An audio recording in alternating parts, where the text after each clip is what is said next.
Good morning, everybody. We'll get started here in 2 minutes.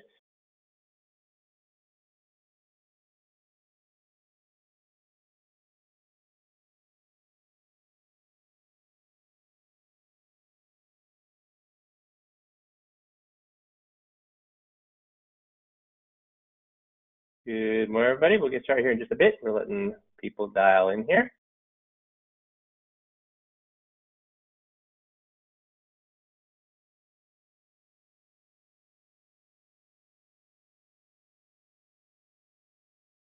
Good morning, everybody. We'll get started here in about a minute and a half.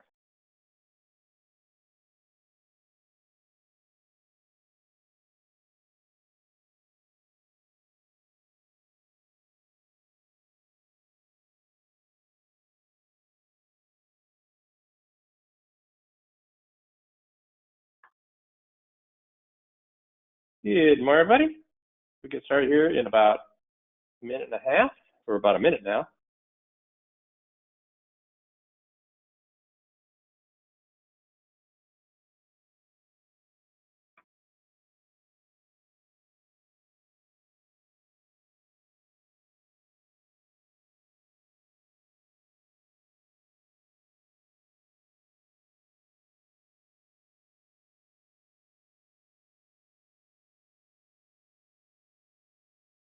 Good morning, everybody. We'll get started here in about 30 seconds, giving the chance for some of the stragglers to dial in here.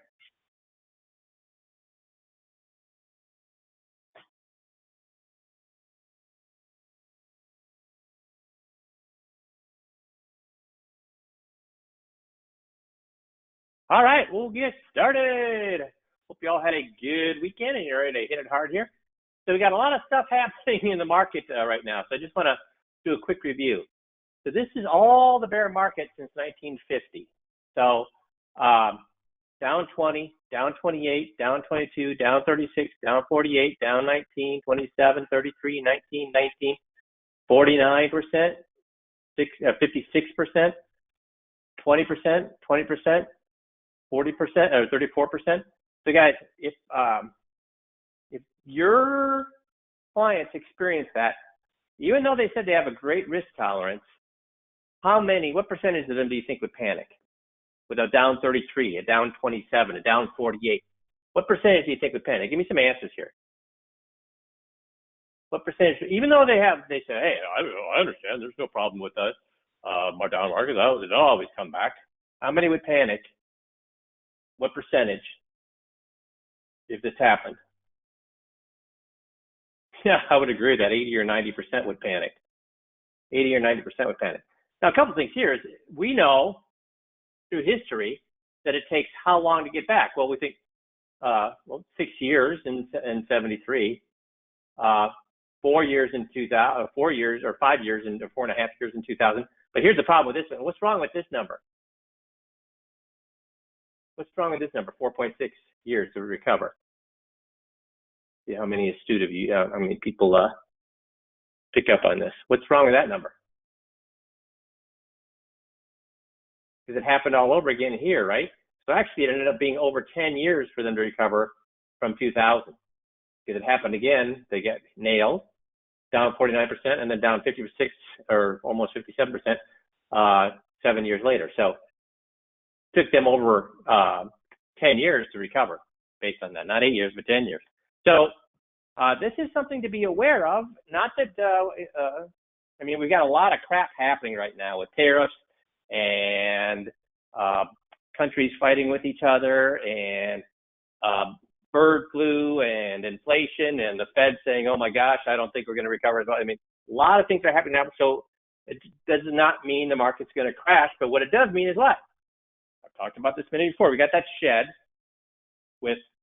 filled with a 50-year-old tinder dry, or should we say we have the Los Angeles Hills tinder dry, and they were just as tinder dry last year, but we didn't have these fires. But all it takes is one little electrical spark to what? Ravage the countryside. So again, we don't know when that's going to happen, but there's a big if that it's going to happen. And when should you be prepared with your clients' portfolios? Now or before it happens? Before it happens. They've all had great returns here. Now's the time to take some off and put it into a more sustainable portfolio, that 50-50, 40-60, 60-40. And again, with the way that the FIIs are set up right now, they're not going to be hurt at all on that. That's why I put so much of my money, my equity money, not my guaranteed money. I put so much of my equity money into some of these products because the locked-in participation rates are awesome as compared to the marketplace. So you should be balancing your clients' portfolios right now. So I want to talk today about, because again, I'm assuming you're on these Monday morning calls because you want to increase your business. You want to increase your business. But how much do you want to increase your business? Well, I've talked about this guy or played this video before. I don't have the ability to play it right now, but you can talk to somebody at ECA and they can set you up with this link to play this. But basically, this guy's talking about, he's a motivational speaker, and he's talking to one of his clients, and the client said, oh, I want to succeed, I want to succeed, I want to succeed. And the guy says, I'll guarantee you I can make you succeed. I'll guarantee you I can make you succeed. Meet me at the beach tomorrow. Meet me at the beach tomorrow, and I guarantee you 5 years from now, you'll be a success. And so the guy met him at the beach, and he goes, okay, come with me. And he walks him out into the ocean, walks him up to ocean, up to almost his neck. And then this guy's a big guy. He's a strong guy here. He grabbed his client, and he dunked them under the water so that client could not breathe. And that client's struggling, and he's pounding, and he's fighting with his mentor here to breathe. He's fighting. And this guy's done this before. So he knew just how long to keep that guy underwater, and then he brought him up. The guy's gasping. He's saying, what the F did you do that for? Blah, blah, blah, blah. And he goes, well, I thought you said you wanted to succeed. He goes, I did want to succeed. Why are you trying to drown me? He goes, how much did you want a breath of air? Of course I want a breath of air. I was dying. He goes, well, how much? Man, what would you have given for a breath of air there? Well, I'd give anything for a breath of air there. He goes, well, that's the kind of mentality you need to have if you want success. That's the kind of mentality that you have to have in order to do what it takes to work against the defeats, work against the bad days, work against the swings and misses in order for you to win. If you had the same intense reaction to success that you had to getting a breath, guess what would magically happen? You succeed. No, not tomorrow. But if you had that kind of desire for 5 years, does anybody not believe that?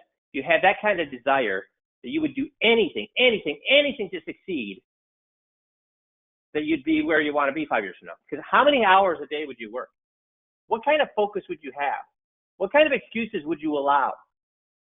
And so today I want to talk about, again, guys, you have the dragon by the tail, the tiger by the tail, the world is your oyster with these scripts that we have with 5Q. Now, I understand you have to memorize them, but these scripts, they've been time tested now for 30 years. Well, 28 years. 28 years, and they work over and over. We do not have a single tape out of over 100,000 conversations that advisors have had. We do not have a single tape where they used the script and did not work. We have thousands where they did use a script and it worked perfectly. So if we have none, zero, zippo of the script not working and thousands of the script working, what's the chance it's going to work? High or low? High. And if it doesn't work, even though I've retired, this is still my baby. If you use the script, you tape yourself and it does not work, I will come out of retirement for you specifically, listen to that tape and mentor you so we can figure out why it did not work and to make it work. So that's kind of, guys, I'll come out of retirement to help you if you tape this and it doesn't work. That's how much faith I have in it. And I have no interest in coming out of retirement. I have no interest in helping you unless it does not work. And then I'll do anything possible to find out why it did not work for you. Does that seem fair? Yay or nay? Y or N? Y or N? Y or N? Give me some Y's or N. Is that fair? Cool. So let's talk about then how you can memorize these scripts. First of all, you need to pay attention to what you're doing. You have to do it faster, deeper, and better. Pay attention to your emotions. If you feel sad or angry, you may not be able to process high-level information. You need to take care of that first. Go for a run, take a breath, meditate, whatever. You need to get rid of that before you start memorizing. Get enough sleep. 6 to 8 hours is a must. 6 is not. 8 is a must for maximum learning potential. Exercise. At least 20 minutes exercise can increase your information processing. If you're having a bad day, go to the gym, then come back. Beef up your brain. Learning another language, like I'm doing right now, can grow specific areas of the brain. Take a break. Every so often, you have to take a few minutes break. Every 10 to 15 minutes is ideal to then get up, walk, go to the water cooler, look outside, take a breath, use repetition, write it down. So these are just an overview. I want to talk, though, about how you can go about not just memorizing a speech, but memorizing basically these scripts are speeches. Like I said, we've got thousands and thousands. We've got over 100,000 taped conversations, thousands of them where they were done perfectly, or at least 90%, and worked perfectly. So these are things that will make you as much money as you want in today's world. That's 40-hour week. There's no reason why you couldn't make $2 million a year at 40 hours a week if you're focused. And there's many videos or helpful hints. When I was growing up, there was nothing available for me to, well, there was one book in the bookstore, the library, that was about how to memorize things. Now, there are book after book after book, YouTube video after YouTube video, course after course after course that will help you memorize things. So if you want to take it seriously, go ahead and do those things. But I'm going to kind of give you the starting point without having to do any of that today about how to memorize things better. So to quickly remember a paragraph, like if you remember back in high school or college and you had to memorize a poem, what did you do? Did you read the poem over and over and over and over? No. If you read the poem over and over and over and over, how much would you know by the end? Nothing, basically. So to memorize a poem, you memorize the first line. You memorize the first line. And then you memorize the second line. And then what did you do? After you memorized the first and second line, did you memorize the third line? No, you did not. Not unless you want to struggle. You would memorize the first and second line and the third line together. Then you learn the fourth line. Then you learn the first, second, third, and fourth line together. Then you learn the fifth line, the first, second, and fourth, fifth line together. Then you learn the sixth line, first, second, fourth, fifth, sixth line together. That's how you learn. You break it into small chunks, and you continue to review. The nice thing, a lot of times in those poems that we had to memorize, I was like, I don't even know what the heck the poet is talking about here. So it was almost like learning a foreign language to me. But how much should you know about what we're talking about in the 21 points to check the script? You should understand exactly what we're trying to do. What are we trying to do with each other's scripts? We're trying to move to the point where the client says, my advisor is a bad advisor. My advisor is withholding information from me to make money on me, and I'm paying the price for it. I mean, we know where we're going with that. So you understand the meaning of each of these parts, so it should be even easier. You should not be memorizing it in your head. You gotta do it out loud. When I'm memorizing or when I'm learning Spanish, doing it in my head is worthless, because then when I'll whip through a whole bunch of things in my head, and then I'll try to say them. I get all tongue-tied trying to say them. You have to say things out loud. Use memory, and we're going to go through some of these techniques. Use memory techniques like visualization or mnemonic devices to associate key points with mental images. Essentially, chunking the information. That's what we're talking about. Chunking is learn the first line, then learn the second line, then do the first and second line together, then the third line, then the first, second, third. That's chunking. The information of actively engaging it through sound and imagery, which means using some of these memory techniques. So what is chunking? Read the paragraph carefully. So we have these scripts. Read the scripts carefully, focusing on the understanding the main idea and the key point. So you understand the point you're trying to make there. And like I said, the nice thing for you guys is you got scripts, and all 21 scripts are driving to the same thing, which my advisor is taking advantage of me. They're all driving the same place. So I guess you could get even more specific. The non-financial things, the first 7 things are any advisor that didn't take care of this would be a bad advisor. Any advisor that didn't take care of this would be a bad advisor. The last 14 are my advisors withheld information on purpose to make more money on me. And that'd be okay if I was also making more money. But by doing the things he's done, he's making more money and I'm making less money. So he's hiding information to screw me. So you know where you're going with each one of those other 14. So some examples they give is learning guitar tune. It helps to group the sequential notes that form meaningful parts of the song when learning how to play a guitar tune. Phonics. When learning to read, children memorize repeated chunks of letters such as ing, ish, pre, to make it easier for them to sound out words. And guys, there's all sorts of ways that we do that in the 5Q process. First of all, can you use crib notes? And do I encourage you to use crib notes? Yes. By using crib notes and putting them on the 20-point checklist, guess what? Does that make you look unprofessional or professional? Prepared or unprepared? It makes you look prepared. So put those crib notes, like we talked about, on those stickies that are transparent, so you can put them right over the script, and then you can peel them off, because the transparent ones are thick, and you can actually pull them off and put it on your next one. You can actually reuse them for 7, 8 times on the 21-point checklist. So you don't even have to memorize these things. We've already chunked them for you by giving you the bullet points or the crib notes. And like I said, you gotta read it. You have to do it aloud, do it aloud, do it aloud. You have to do these scripts aloud. Repeat each chunk out loud several times, paying attention to the flow of words. Visualize. Create mental images related to key points in the paragraph to aid memory. The nice thing about that is, guys, do we have visual aids for you when we're making our points in the 20-point checklist script? Are there visual aids that can help you understand what you need to talk about there? Give me an example of one of the visual aids that we have. Guys, we have stories. In fact, remember, of the last, or all of these scripts, they're all designed around a template. The first template is to tell them what they're doing is great. The second is to get them to say that if I wasn't doing great, I'd want that it would be crappy. The third is to use a real life third-party story that has nothing to do about their money. Do we have a story about cable TV? Do we have a story about a gas station across the street charging more for gas? Do we have story upon story upon story about cutting pies into pieces?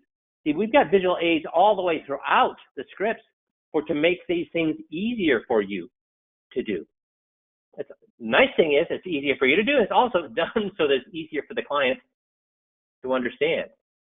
Using mnemonic devices, develop memory aids like acronyms or rhymes to associate keywords with easily remembered phrases. Acronyms. Give me an acronym that we use for 5Q process. Give me an acronym that we use for the 5Q process. I'll give you a hint. Think 15-minute drill. What's an acronym we use for 15-minute drill?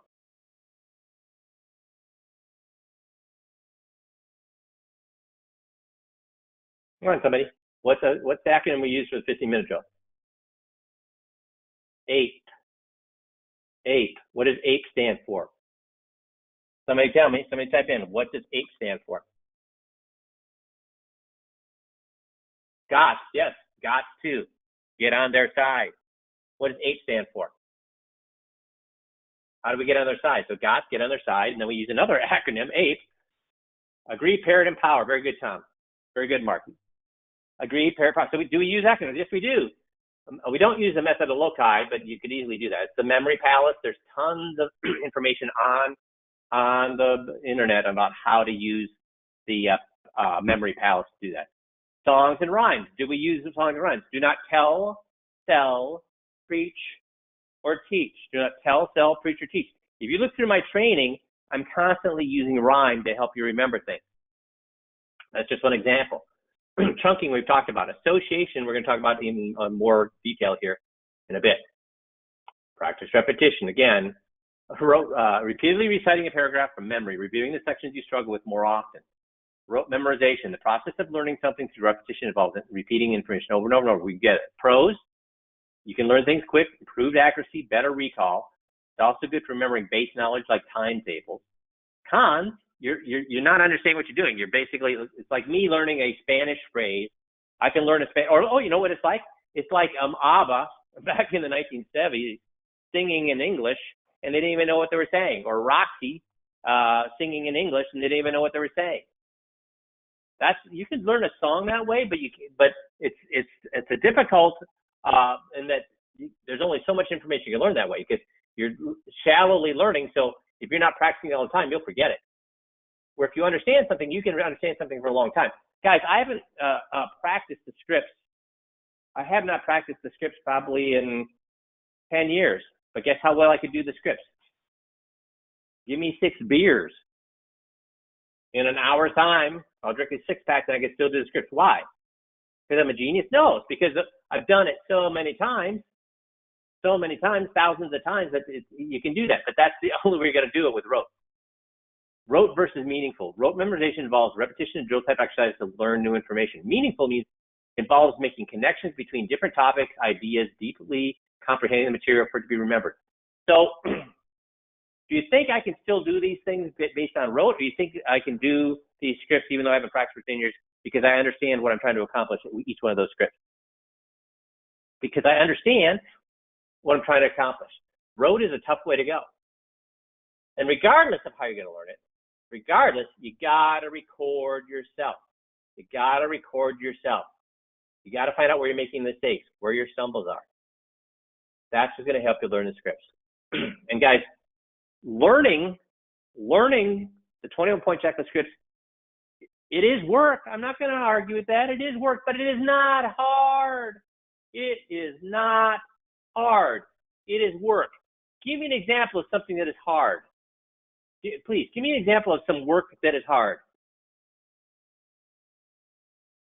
You know what? Picking peas in the California Valley when it's 95 degrees, that's hard. That's hard. Diving, digging ditches by hand, that's hard. Diving, in the oil divers that'll go down and swim a half a mile up a pipe, that's hard. What we're doing is not hard. Yeah, roofing in 100-degree heat, that's hard. What we're talking about is not hard. I'm not saying it isn't work, but it is not hard. But I'm old and can't remember anymore. Hey, I get it. You know what? It does get more difficult. It does get more difficult than it used to be, but it's still work. It's not that you can't do it. There are people who could not physically dig ditches. They're in wheelchairs. They're dithering. They've got heart problems. They couldn't dig ditches. But there's not a single person that could not, unless they have mental decline, that couldn't do that. So let's look at this verbal memory. Verbal memory is the square box. So you start out, where is our verbal? Up here when we're 25. So yeah, it's going to be easier when it's 25, 32, 39 doesn't make a lot of changes. Really doesn't make any change up to 46. By 53, it's making some changes. By 60 though, you're still what? 10% difference. 10% difference at age 60 than you were at age 25. 67, hardly any change. Still about 10% difference than when you were 25. So guys, is it really? I am learning Spanish very, very quickly at age 63. Had no training whatsoever, but I'm learning it very quickly. Why? Because I want to. When you want to do something, it's amazing what you can do. It's easy.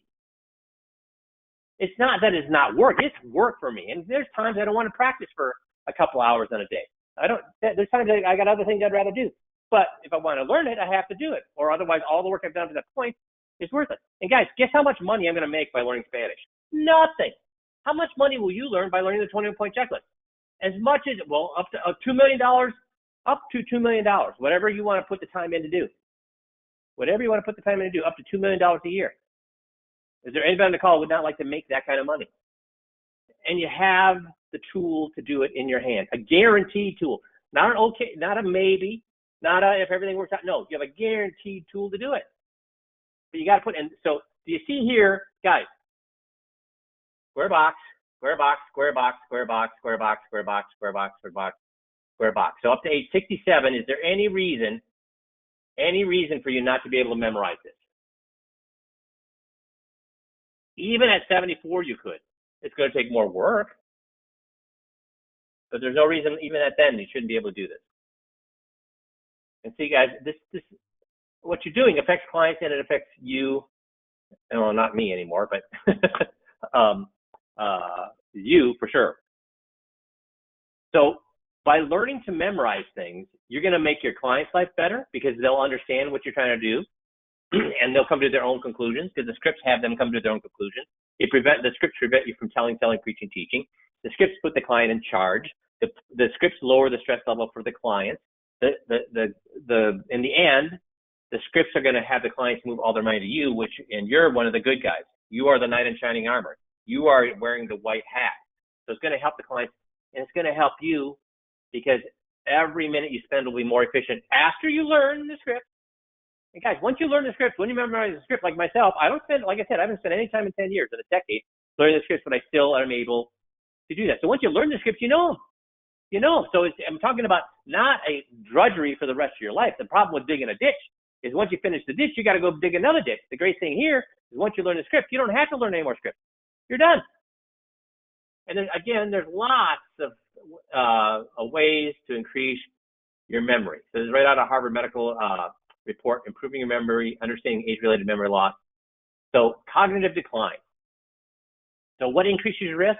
Well, obviously, playing football, playing hockey, playing rugby, midlife obesity, midlife high blood pressure, smoking.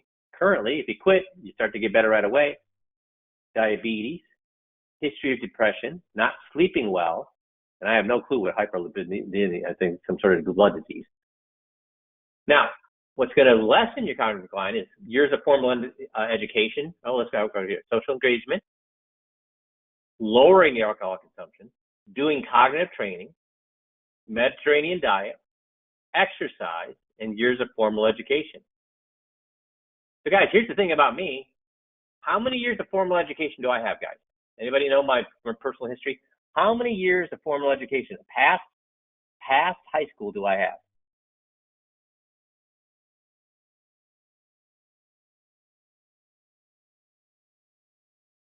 Tom's got it. Guys, how many formal years of education do I have after high school?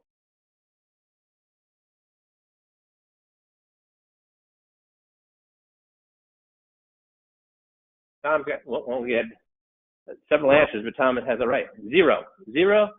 I went into the Navy right out of high school, got out of the Navy after 6 years and went right into business.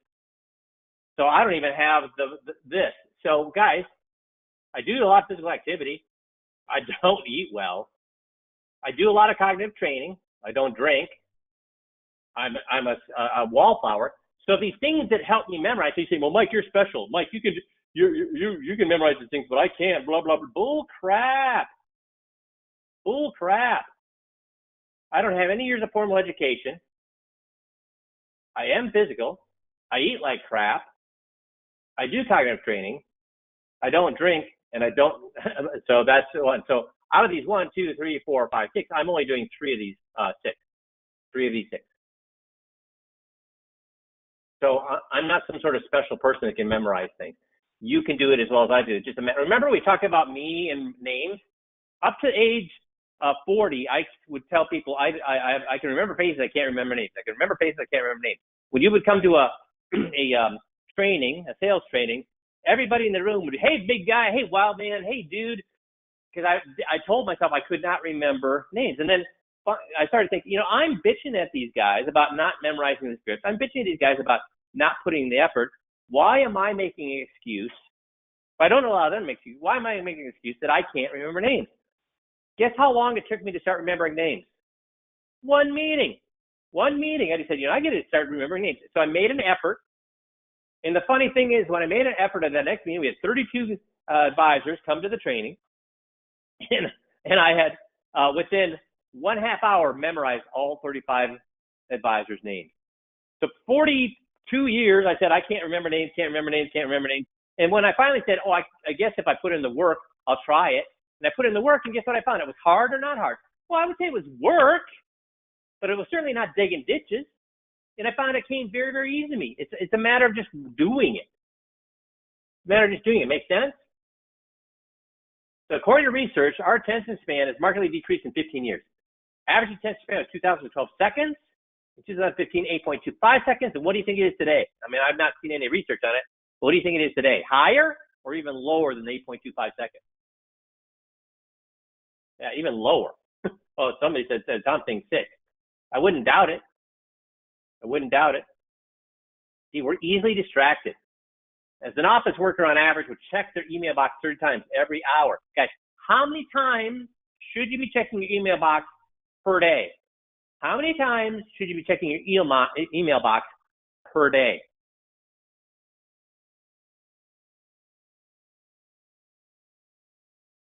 2, I'll agree with 2. I would say 3. What I would say 3 is in the morning, after my 15-minute drill in the morning, at noon, and before I leave work.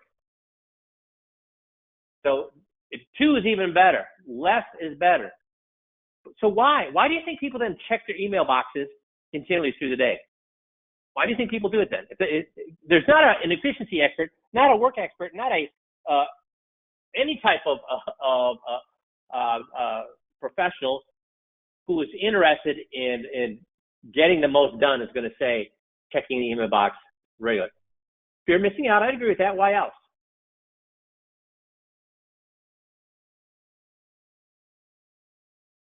Because it feels like you're working, but how much effort does it take to look in your email box? See, it feels like you're working. Well, working. It's an easy distraction. It's like fidgeting. It's like having a fidget spinner. You should not be looking at your email more than twice to 3 times a day. The average user picks up their phone. This is even worse. 1,500 times a week, taking up to an average of 3 hours, 60 minutes a day. We talked about this last week about the app that will tell you about that. Guys, I am not an angel. I am the pot calling the kettle black. I will just look at my news feed for 5 minutes. BS. My 5 minutes continually turns into 30 minutes. So I have to tell myself, I can't look at my news feed. I have to set up times that are self-contained that I can only look at my news feed for a certain period of time. Otherwise, it's this endless one more article, one more deep dive. And how much money is that making you? 3 hours and 60 minutes. Guys, I can't learn the script. I want everybody in this call, think about this. If you spent 3 hours and 16 minutes, not forever, not for your entire life, 3 hours and 16 minutes for the next month. Just get off your damn phones for 1 month, 3 hours, 16 minutes, and spend them memorizing the scripts. How much better would you be? How much better would you be at these scripts at the end of the month? 3 hours, 15 minutes. Get off your damn phones. Get off of Facebook. Get off of Instagram. Get off of TikTok. Get off of those things. Not forever. For a month, put that time into learning the script. That's what I had to do to learn Spanish. Instead of spending my 3 hours doing this, now I spend 3 hours learning Spanish. Guess what? Magically, I can learn Spanish now. I tried to learn Spanish for 2 years before that, but how was I doing it? Oh, an hour a day, and I'm doing this stuff the rest of the time. No. On average web page, users will read at most 28% of the words during an average visit. 20% are more likely. We have no attention span. Average page visit lasts less than a minute, and users often leave the web pages in 10 to 20 seconds. You got to learn to focus. Guys, how many times have you been in a line that looks like this? How many times have you been in a line that looks like this? When you're at the DMV, when you're at the dentist's office, what is everybody doing? Do you think these people are learning, being effective here? What do you think? How many of these people on the phone are actually doing something that is making them smarter, that is making them more efficient at their job, more healthy? What percentage of these people do you think are doing anything there that is making them a better human being? What would your guess be? I know what my guess is. A big, whopping 0. What a waste of freaking time. And how many times have you been at an event and people are doing this shit? There's only one person. There's only one person in this. There's only one person in this a picture that's actually experiencing the event. Who's that person? There's only one person out of the dozens in this that are actually experiencing the event. Who is that person? Yes. All these people are spending more time trying to take a picture than actually experiencing it. And guys, what are you going to do with that picture? I know what they're going to do with that picture. What are they going to do with that picture? Put it on Instagram so they can spend more time. What? Then, once they put it on Instagram, what will they do for the next week? Once they put it on Instagram, what are they going to do for the next week? What do you think they're going to do for the next week? What are they going to do the next week? Constantly check to what? See if anybody looked at their post. Wow, that's really an effective use of your time, isn't it? And I would say it's only, I hear guys say, well, it's only, it's teenage girls that do that. Ha, ha, ha. Maybe it's teenage girls that are doing makeup. Maybe it's teenage girls that are doing dance TikTok. Maybe it's teenage girls that are doing fashion. What are guys doing? How are guys spending this time? What are guys doing during this time? Sports, politics. Is there any difference if it's makeup or politics? If there's any difference whether it's a fashion and sports? No, it's still what? Wasted time. Wasted time. You need to learn to focus. That's how you get better at what you're doing. And I've made this for people that say it's hard to memorize these things.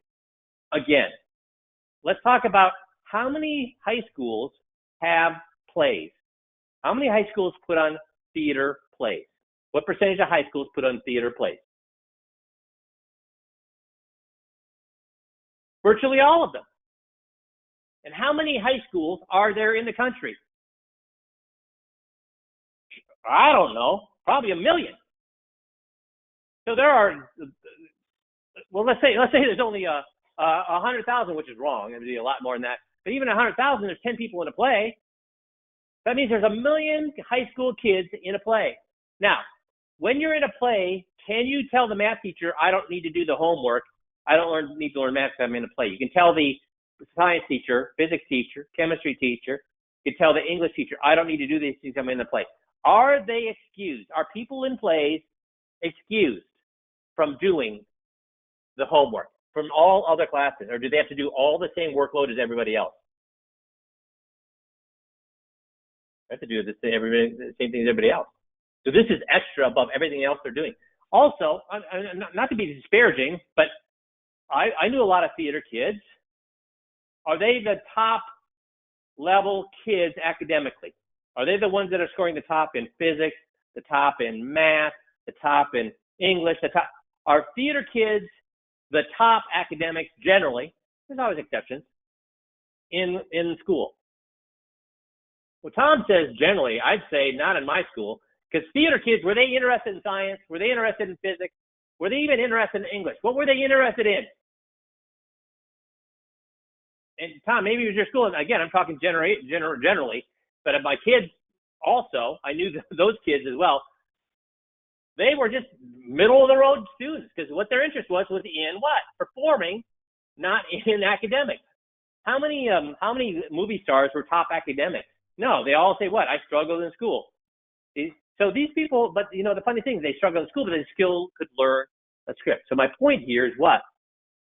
These kids have the same workload as everybody else. They are not the top academics, and yet they were able to memorize scripts with the same workload as everybody else, not because they're smarter, but because why? And how much were they rewarded? Did they get paid $2 million to learn a script? No. Did they make anything for being in the play? No. So they did. How much of the school even showed up for the play? Very little. So they basically learned these scripts for their friends and for their families. That's what they learned it for. All that extra work for friends and family, but they still learned it. So when people, they wanted it. That's right. They wanted it. So guys, if they can do it, guess what I know? You all can do it. You just have to stop multitasking. You have to say, this is going to be my goal for the next month. See, multitasking lowers productivity by 40%. 98% of people can't multitask effectively. You know what I would say about that number? That's BS. What percentage of people cannot multitask? 100, that's right. Multitasking lowers IQ points by 10 points. Same as a sleepless night.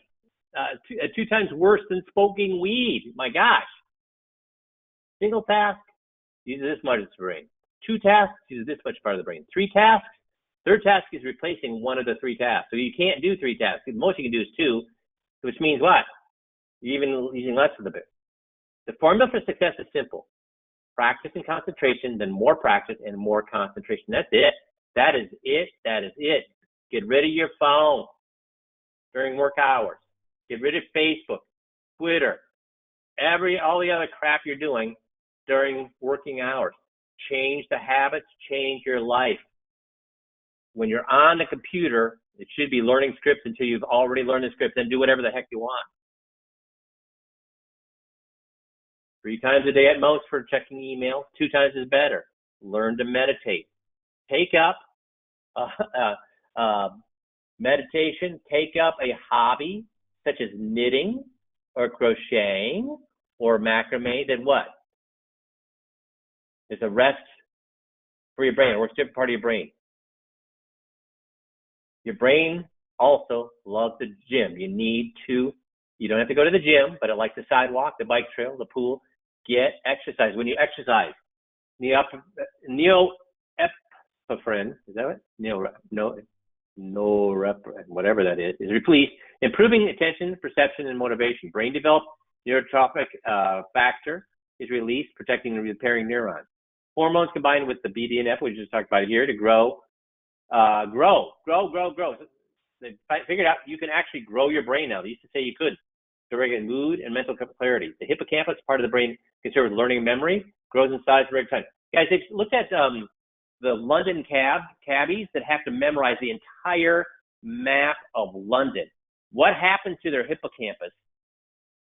The beginning of studying for the cabbie test to passing the cabbie test, what happens to the hippocampus?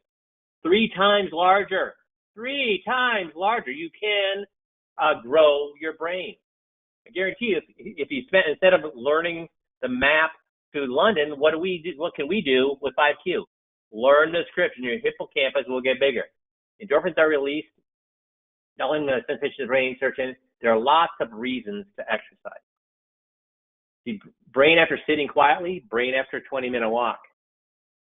There's also 10 levels of instant communication. Twitter, Facebook message, email, bottom 4, text message, bottom 5, IM, a letter, a phone call, a video chat, talking. This is where your time should be spent. 0 time, 100% of time.